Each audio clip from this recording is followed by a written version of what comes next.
Welcome to the webinar. We're going to be talking about 6 secrets to becoming the master of your love life, and I'll explain in a minute what that means. We will be on this webinar for about an hour. Please stay on until the end. I try to keep these to an hour because I know your time is precious.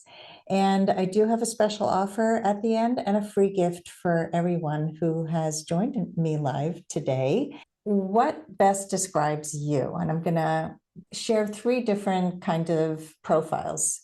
Number 1, you haven't started dating yet, or you've just begun dating after the end of a relationship and you're overwhelmed, you're confused about how to even get started in this crazy dating world. So that's number 1. Number 2, you've been dating for a while. You feel like your search for a relationship has turned into an endless string of disappointments. That's number 2. And number 3 is you seem to attract people you don't like, but the people you like don't ask you out. The truth is that trying to navigate this modern dating world can feel really frustrating. There are so many really bad behaviors. I don't know, people's manners have gone out the window. There's a lot of ghosting. There are boring dates. There are first dates that go nowhere. There are no dates at all. And then there are things like situationships where you have a relationship, but it's not really a commitment. Or you have relationships that end in heartbreak. And the people who say they're only interested in a hookup, even though they say on their profile that they want a relationship. There are conversations on dating apps that don't go anywhere. There are people who never ask you anything, whether it's on a date or on the app, even though you're trying so hard to engage with them. Or they talk only about themselves and they never ask you anything. So there's all kinds of situations. It can make you want to quit dating altogether and give up on ever finding the right person for you. But I want to encourage you not to give up, because even though dating is frustrating, it doesn't have to be so hard. And as a dating and relationship coach for 16 years now, I know that there are probably some things you don't yet know that are keeping you from finding the right person. I know that when I started dating after my divorce, it was a whole education, not just into dating, but into human behavior, into myself, into the things that I was fearful of. And so it's easy to blame the opposite sex or the modern dating culture for what's going wrong, but that doesn't help us. It only makes us more frustrated. So my philosophy is that we focus on what we can control, and what you can control is yourself, how you think about dating, who you choose to date, and how you work through the bumps of a relationship. And I call this love mastery, mastering your love life. So what if you become the master of your love life instead of feeling so confused or frustrated or overwhelmed when it comes to dating and relationships? Are you ready to learn what those 6 secrets are for mastering your love life? We have some woohoo going on there. I invite you to please give this webinar your full attention. So please shut down distractions, things that ding and bing, because this is your time. And if you need a pencil or paper or something to take notes, I'm going to be sharing a lot of information in a short period of time. At the end, I am going to open up for your questions and your comments, and I do have a special offer and a free gift, so please stay on until the end. Okay, ready for secret number 1. And it's kind of a pillar secret. These are pillars of what I believe help you become the master of your love life. And the first pillar or secret is to date yourself first. So what does it mean to date yourself? A lot of people say love yourself first, and I don't like that, because what is it? What does it mean to love yourself? It means, to me, dating yourself first is treating yourself with kindness. We can be really unkind to ourselves. It's about going out by yourself and with friends and going on dates. I mean, I encourage my clients to go on solo dates. I just traveled solo for a week, and you have so many experiences when you're out by yourself than you would if you were out with a group of people. And many of us put our lives on hold. They wait for somebody to travel with us, to have the right partner to do fun activities together. So if you're putting your life on hold, don't do that. Go outside, go do things by yourself, go have food at a restaurant, at the bar. whatever it is that will help you to just live your life. And the relationship that you have with yourself sets the bar for every other relationship in your life. When you treat yourself with kindness and you treat yourself with love, you show other people how to treat you. Another aspect of dating yourself is uncovering any unhealthy behaviors that could be keeping you from finding love. How do we do that? I'm a big believer in identifying what we call the family blueprint or the love blueprint, how we grew up, how our caretakers influenced our love life. How they showed us love is the way we learn to love ourselves and others. Tonight, I'm giving a masterclass to my small coaching group called the Woman of Value Club on attachment styles, because this is such an important part of our understanding of ourselves and our understanding of how we were brought up and how we attach to partners. If your parents or caretakers gave you the silent treatment growing up, which I've seen so many times in my clients, where, children are to be seen and not heard, you probably did not feel you were worthy of love. And if you were in a family where there was a lot of fighting and not a lot of kindness and compassion in resolving conflict, you were never shown how to resolve conflict with kindness and with grace, which is something I love teaching because I grew up like that. And so I had to learn how to talk to people with kindness. Most of us did not grow up feeling seen or heard, and that impacts our romantic choices and our attachment style.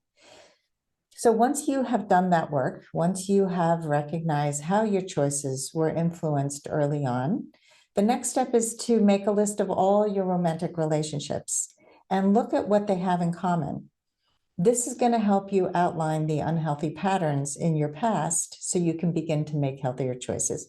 We often don't even see them. I mean, people who constantly choose exciting people who are not really available for a relationship, or people who live really far away and they're never planning to move and nobody can move, and you get your heart broken over and over again because you're picking the wrong partners. So recognizing and understanding any of these unconscious, unhealthy patterns is going to set you free to attract what you really want. That is secret number one. It's all under the umbrella of date yourself first. This is knowing thyself is key. Secret number two is to tame your gremlins. What does that mean? So we learned this in coaching school. We use the term gremlins, but they're also called saboteurs. These are the negative voices in our heads that beat us up, that are unkind to us. And even if we've done a lot of work, a lot of personal work, we still have these voices that say, well, you're not that pretty. You're not as smart enough. All these voices that are voices that we've heard somewhere, voices that we've learned from other people, voices that we've learned because nobody ever taught us how to believe in ourselves. And if we don't tame these negative voices, they do hold us back from loving ourselves and in turn, loving other people fully. I teach my private clients some really powerful exercises that they learn to quiet those gremlins or saboteurs because they're nasty. We often believe that they're true. And that's why I say we need to tame them. They don't go away permanently. It's not like you can say, oh, don't ever have another bad word about yourself. We need to tame them, but we don't destroy them, because these voices were actually created to keep us safe. When we were too young to know any better, we were trying to regulate our nervous systems, especially if we grew up in homes that were chaotic in any way or didn't give us the love we needed. So I'm going to give you an example. By the way, I have training in inner critic. I took a training in a program called Positive Intelligence that teaches about 10 specific saboteurs. And one of them is the inner critic. The inner critic, they're all the inner critic. One of them is the controller. This is the inner voice that tries to control everything because we hate feeling out of control. Let me know in the chat if you have this inner critic that's like, I need to control this. This feels really uncomfortable.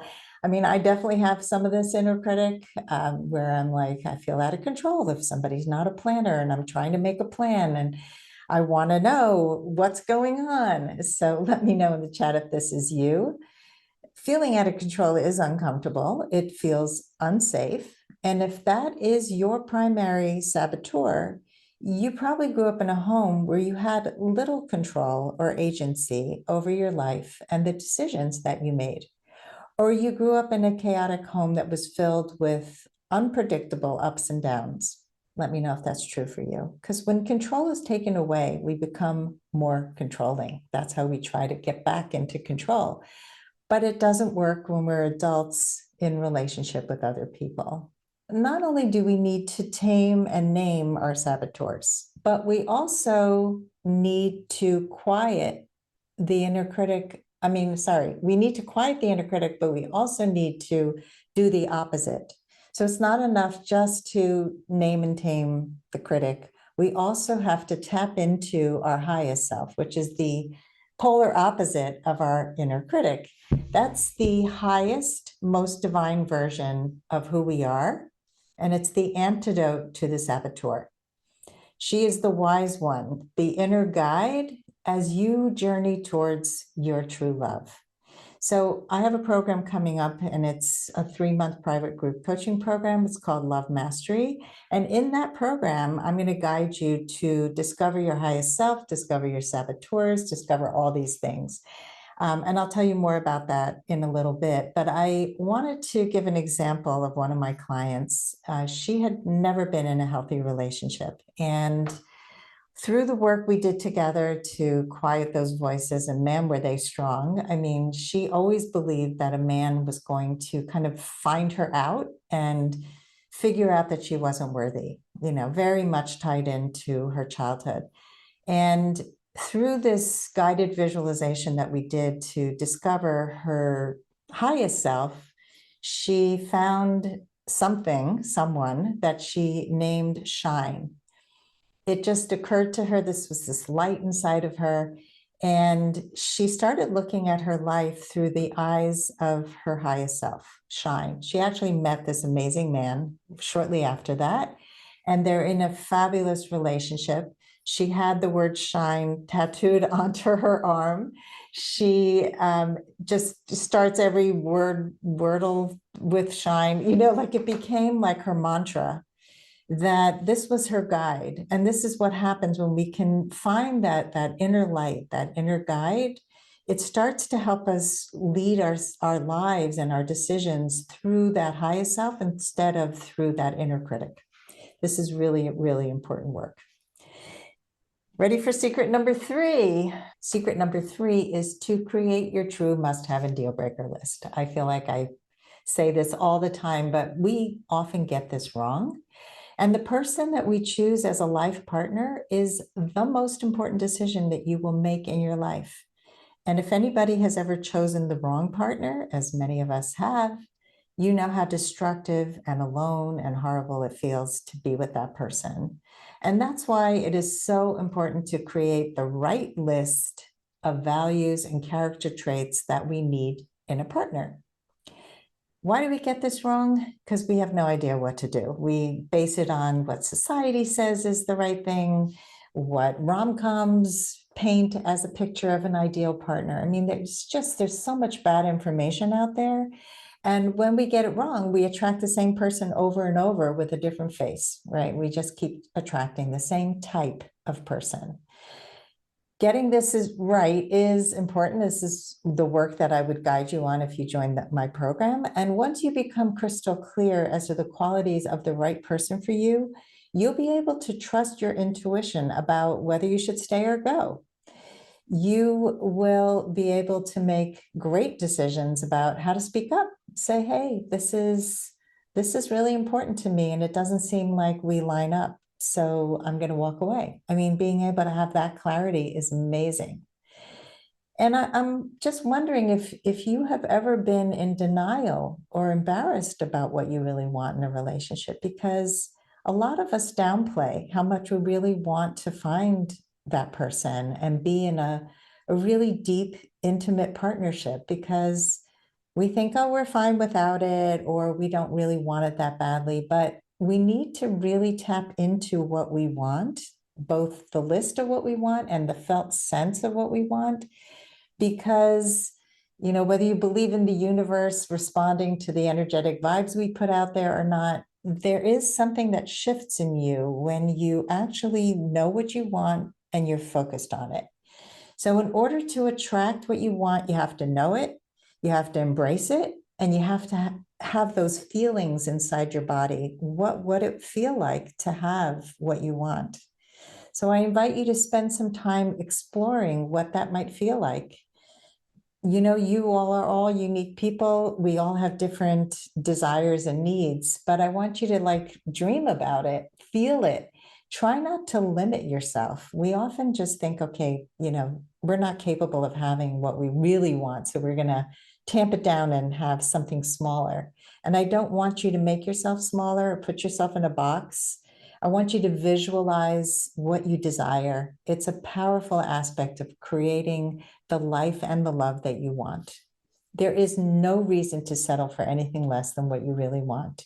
And that leads me to the next secret of becoming a master of your love life, which is secret number 4. Know how to communicate well and set clear boundaries. This is my life's work. I love teaching communication skills and boundaries. Some of you have been through my communications course. It is such an important skill set. Boundaries are your specific set of preferences, desires, needs, and wants. They are individual to all of us, and they outline what is and is not okay with you. We need to be clear about that. We often let people violate our boundaries and push into our boundaries. So once you've gone through creating that must-have and deal breaker list, and you have defined what you really want in a relationship, you'll have the clarity you need to communicate your boundaries to anyone you meet or start dating. Asserting yourself early and often while dating is a game changer. It means telling the truth about what you want and how you feel. It means being brave enough and self-respecting enough to call someone out on something if they don't keep their word, or if they don't do what they said they would. I mean, how many people have you met who said, I'll call you, and they never called? Or they, whatever it is that they just didn't keep their word. So when you set these clear boundaries and you speak up, you set yourself up for success and to be truly, authentically known for who you are. Whether it works out or not with the person that you're dating, in the long run, this is how you put your true self out into the world. And that's the only way that you're going to attract the kind of authentic love that actually lasts. Knowing how to process your emotions, how to communicate effectively, and set clear boundaries is going to help you become the master of your love life. And that leads me to step number 5, or secret number 5, which is knowing how to find the right people, right? Where are they? A lot of people say, where are all the good men? If you've been dating online or offline for a while and you haven't found a good match, it's easy to come to the conclusion that there are no good men, or that all the good men are either married or in a relationship, or they don't live near you, or they only are real in TV or movies. They don't really exist in real life. But what happens when you think that way is you're unconsciously doing something that is called confirmation bias. It's a scientific term. And that is when people pay close attention to information that supports their existing beliefs. They ignore the information that contradicts those beliefs. And this can harm our ability to make good decisions, especially in dating. In other words, you're collecting evidence that proves there are no good people to date by focusing your attention on all the people who don't follow through on commitments, who can't handle your hard conversations, who disappear and ghost, who want you to do all the hard work and the planning. And I'm not saying that those people don't exist, they do. But, whether you're meeting people in real life or using apps, they're going to be there. But if you've been collecting a lot of evidence that there are no good men over and over and over again, your brain is going to set this belief as true, because what you're seeking for evidence, you keep finding, right? If you're buying a new car, do you ever see that, like all of a sudden you start seeing this car everywhere, the Kia that you're looking for. All of a sudden, every car is a Kia. Like I was just in California and I saw my ex-husband's car, which I don't see a lot of here. And then I just kept seeing it over and over again. So what we're seeking, we see. So how do you find the great people? Obviously, the opposite. You shift your focus. Instead of paying so much attention to the people who are not right for you, they're going to be there, but you walk away quickly from these people. You don't let their lack of integrity bother you. You just, keep moving on. Pay closer attention to the good, kind, honest men who are already in your life. And I'm sure you know a few if you can think about it. They could be the husbands of your friends. Maybe it's the guy at the hardware store who's always kind and helpful when you come in. Maybe you have a male friend who you're not attracted to, but he's a good guy. By focusing more attention on the qualities of the good men and the good relationships you already know, you're going to start to have a sense of what it's like to be with a good, honest, healthy person. And you'll start to notice more of these types of people, whether you're online or offline. These men will not give you immediate butterflies, and that is a good thing because butterflies are usually a sign of anxiety, that sign of lust, unhealthy attraction. These are the relationships that usually do not work out. And these men may appear boring at first because you're used to the exciting roller coaster of an unhealthy relationship. But give those good, secure guys a chance. I mean, you do need attraction. I'm not going to say don't look for attraction. You need to have some attraction. You need to be able to imagine kissing this person at some point. A lot of people say to me, can you go from like zero attraction to a good relationship? No, I don't believe you can. If you're repulsed by them, don't stay. But a lot of these good people become more attractive. Let's say it's on a scale of 1 to 10, there are 5, and you can imagine kissing them. Give them a chance. Go on a few more dates. And you'd be surprised at how these types of people start popping up in your life once you start shifting your focus. My third book, which is going to be out soon in the fall, is called Love at Last. It's a collection of 18 true stories about couples over 40 who are in happy, fulfilling relationships, who met later in life. Many of them are my former clients. And how did they find these great relationships? It wasn't about living close by or the fact that they looked, amazing and they were attracted to the partner immediately. These women that I interviewed were in their 40s, 50s, 60s, and 70s. Some of them found love for the first time ever. It's not about how many college degrees their partner had or didn't have. Some of the people had PhDs, some had a high school education. It's not about whether these men owned a home, which so many people think is so critical, or whether they live close by or far away. One couple met online when they were 4,000 miles apart, and now they live together and they're married. It's about having skills, love skills. It's about having the right mindset about dating and relationships and the skills to date with clear intention and great communication. And that's when the right people will show up in your life. I'm all about being mindful when you're dating. I'm all about being intentional. And when you do, you may date less people, but you'll date better people for you. So once you've found that great person, right, you've now shifted your focus, you found somebody, they fit your must-have list and there's no deal breakers, you need to pay close attention to my final secret, secret number 6, which is check your alignment. When you bring your car in for a tune-up, they check your alignment, right? They want to make sure your tires are balanced. They're going to see that all the fluids are at the right levels. We need to do the same thing when we're dating. Do you ever stop to consider how the person you're dating and you are aligned? Do your preferences and your desires and your values and goals all line up or complement each other? Or do you get so swept up in the attraction and the romance and the desire that you stop paying attention to what matters most? This is one of the biggest issues that I have seen in why relationships don't work. Somebody will show you who they are right away, because people do, and you ignore those big deal breakers, and you ignore the fact that you don't have the same life goals, that you are completely on different pages, but they're really attractive and the sex is great. And so you keep going, and then you wonder why your heart is broken. And if you are a people pleaser, which many of us are, raise your hand if you're a people pleaser. I'm a recovering people pleaser.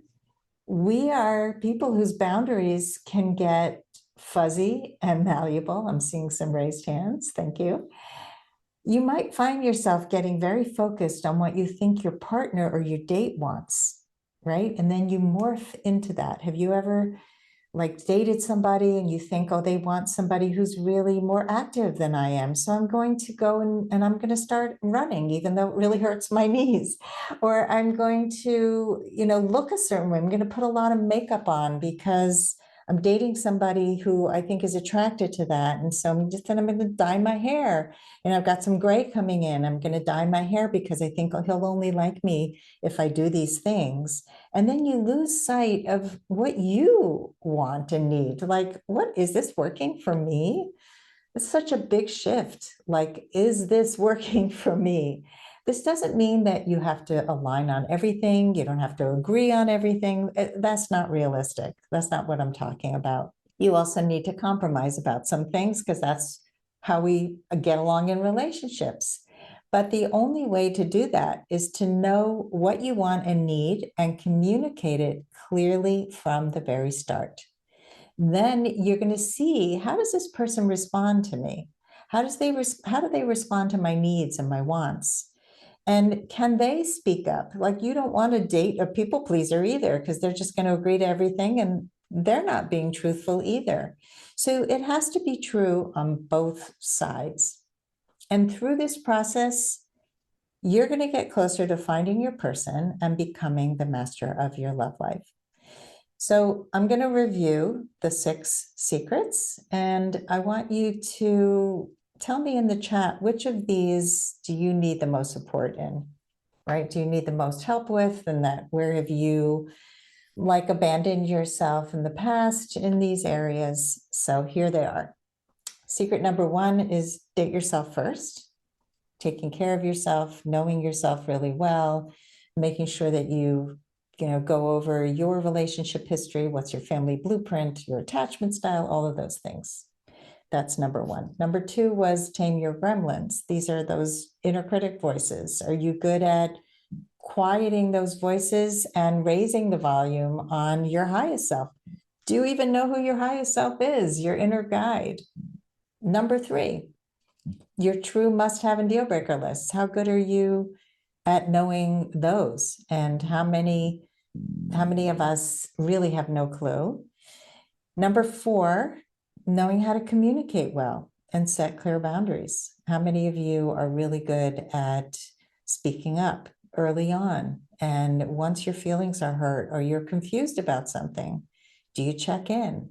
Do you set those boundaries?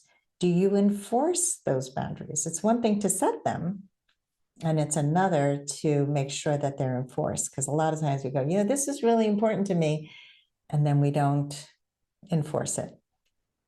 Number 5, knowing how to find the good people out there, really shifting our focus and knowing where they are, but also how to connect with them. And number 6, checking our alignment as we go, right? So which of these do you need the most support in? Which of these are the hardest for you? What I've shared today is just a brief overview, right? I didn't give you many how-tos. I teach my private clients these skills because what I learned is so much of what's out there is not really teaching you what you need to do to become your best matchmaker, to master your love life, and not just your love life, but your life in general. Like, if you could communicate well and set clear boundaries with everyone in your life, how would your life change? And if you could pay closer attention to your own needs, how would your life change? If you could have the courage to do some of the things that we talked about today, how would your life change? Quiet those inner critic voices. Know who your highest self is. Know how to rely on yourself to make better choices. Where those good men are, checking your alignment along the way. I mean, we get challenged in all relationships, right? I just came from spending a week with my youngest daughter, and we have a lot of conflict. And how do we handle that conflict? How do we coexist in the same space 24/7 for 7 days? It's not easy with anybody, right? So think about, how do we get along with our friends? Are we honest with our friends? The work I do is not just about dating. It's really to help you become the best version of yourself as possible. And I know how powerful this work is because I've been doing it for 16 years and I have seen incredible change. And helping people find not only love within themselves, but with others, and have the best partnerships in midlife and beyond is just, I mean, it makes me want to get up every day and do this work because I love seeing the change and growth in people. Love is your birthright, but dating is hard. Dating needs skills, and most of us do not have them. And it can be hard and frustrating without proper support. So I wanted to introduce my new program. It is a way to get support without the high cost of private coaching. It's the next best thing, and it's called Love Mastery. I taught this course. It's a program that now is 3 months. It's as intense as private coaching, but you're with a group, which is the most beautiful thing. And it helps you find your person from a place of high self-worth, from a place of feeling good about yourself, from being secure, and from being wiser about love. I'm going to share my screen for a minute and stay on because I have a special offer for you guys. There's going to be a coupon. This is the curriculum. So it's pretty much what we went over today. You're going to go in each week. We will be working through another of these steps. So there's 6 steps, 12 weeks. Each step has 2 weeks. You're going to discover why you chose unhealthy partners in the past. And you're going to identify the blueprint that we talked about before, your attachment style. You'll figure out what your love blocks are and the unhealthy patterns that were in your past. This is such important work. Then we have the gremlin taming that I was talking about. And this includes these powerful exercises that I share with people I work with so that you will be able to tame those negative voices. And that will help you when you're out there in any relationship. And your triggers, we all have triggers. Oh my God. What happens when you get angry at somebody and they're like, why are you so mad at me? I didn't do anything. And you go, oh yeah, that was trigger from my past. The next thing is, who's your best partner? We start going into that must-have and deal breaker list, and we know if we should stay or go. The next step is communication that we talked about today, the communication skills, but we also do a whole unit on how to understand men. Men's brains and women's brains are not the same. We have a man on this call, so he can attest to that, I'm sure, that we think differently, we communicate differently, and I teach a whole unit on that. And boundaries, communication skills, so important. And then, where are all the great men? I go through the whole online dating and offline dating. We will rewrite your profile. We will do all the stuff I do in private coaching and help you to search and sort and sift and where to meet people offline and create romantic connections. Because, you can meet people, but are you connecting with them in a romantic way, or just, hey, where are you off to? Or, we can have conversations that don't lead to dates. And the last one is to stay positive and let go. we have to keep our optimism up and have a thick skin and be able to let go of the outcome. Just being unattached to the outcome of every date helps us to stay positive, to attract the love we want. And so there's just tons of stuff. It's all on the website. I'll be giving you a link. Registration ends September 2nd, but I have a coupon that ends on Wednesday. It's $100 off. And the coupon code is LM100 at checkout. So you'll get a link to that. And there's a few different ways to pay. There's discounted payment in full. There's also month-to-month payments. And then there's a VIP level, which is people who also want 3 45-minute private coaching calls with me.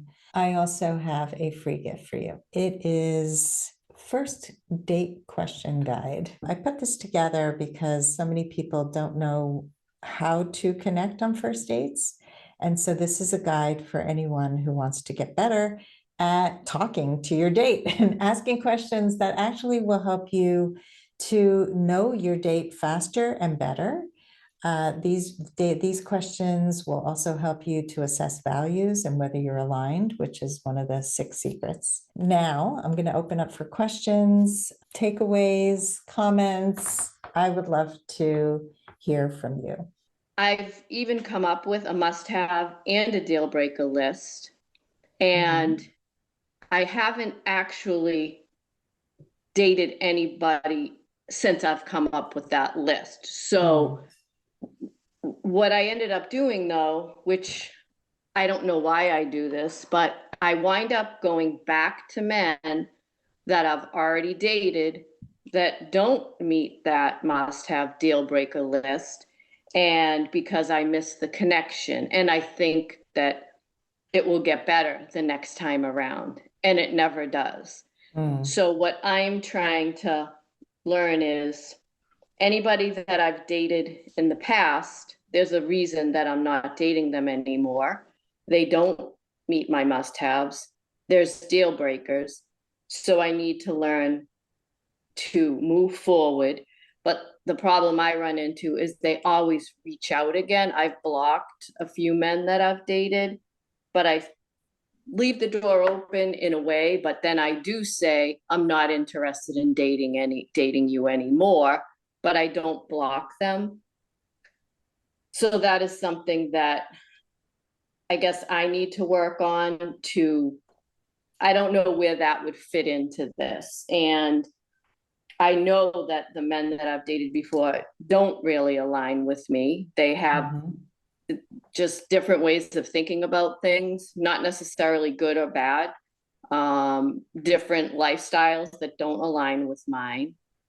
So I'm not sure where it fits into how to really learn to just move on and know that this person is not going to work for you. If they showed you who they are early on, and I stayed with them, like you had mentioned, and I think 6 was staying with them anyway, because there were parts of the relationship that were good.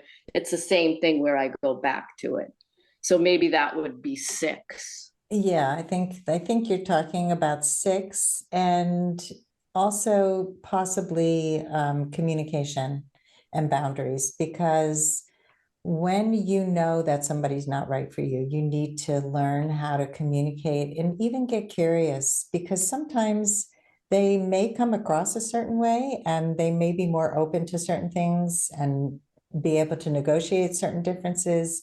Sometimes we judge people too harshly. Sometimes we're not discerning enough.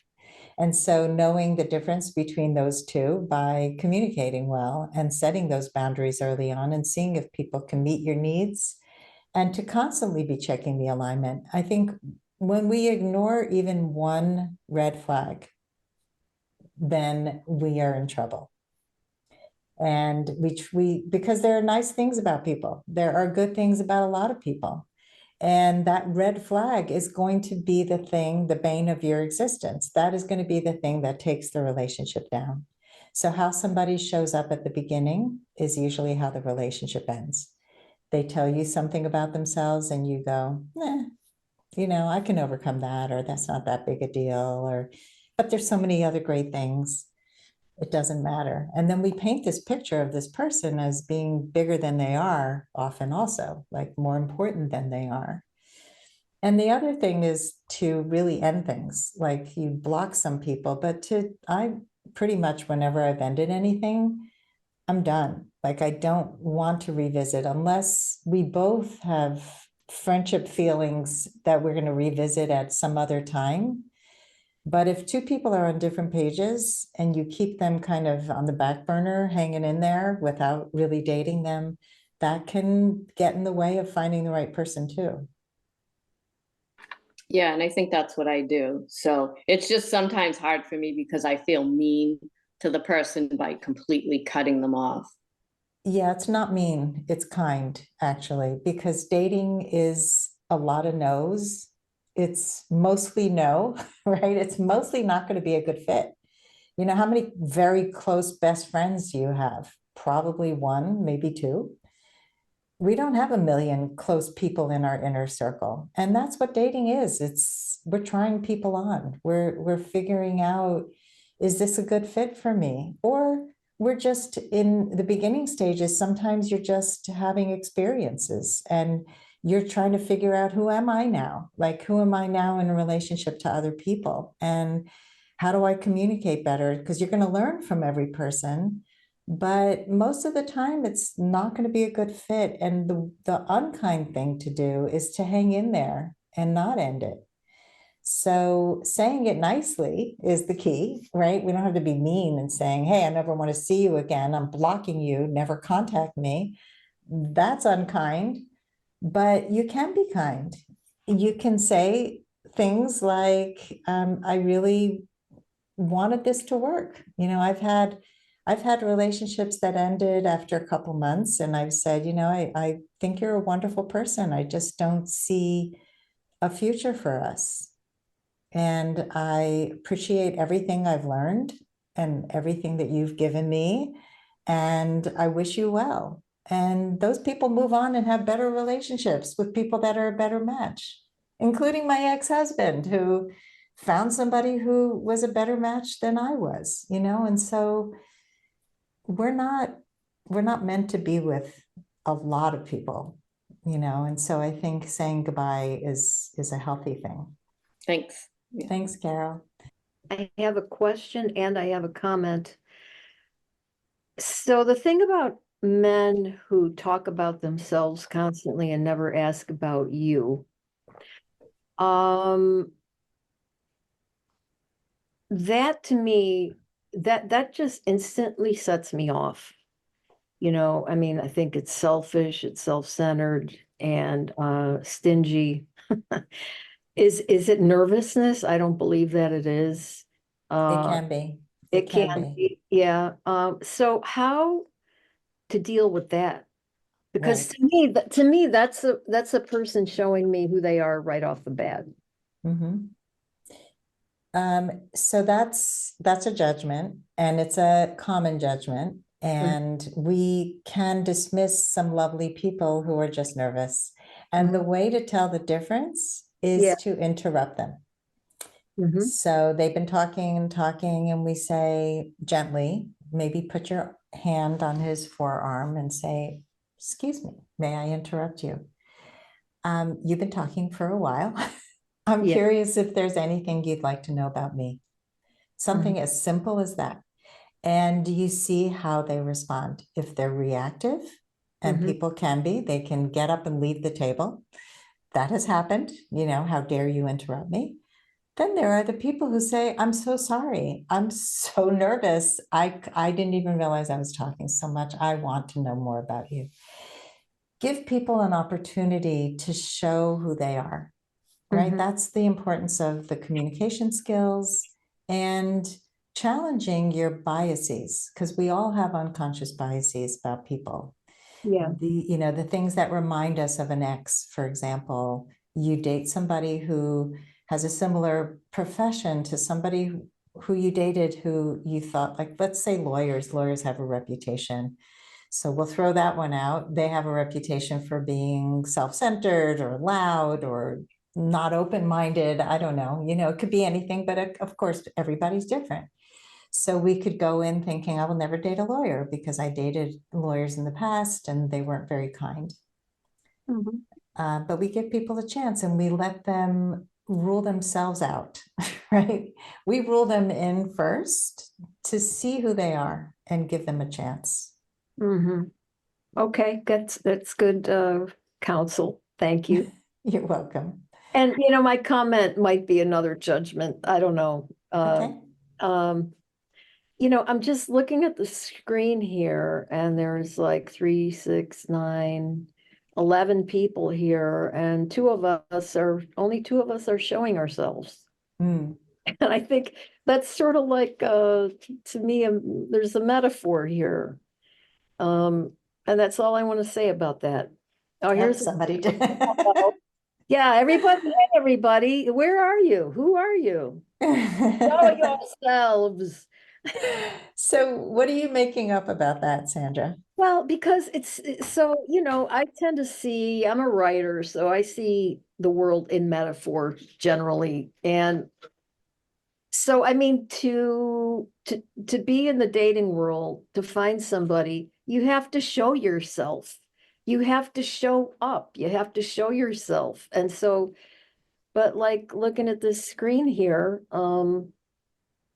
I don't see that. That's what I make it mean. Like maybe there's people here that maybe they're shy, I don't really like showing myself to a whole group of strangers either.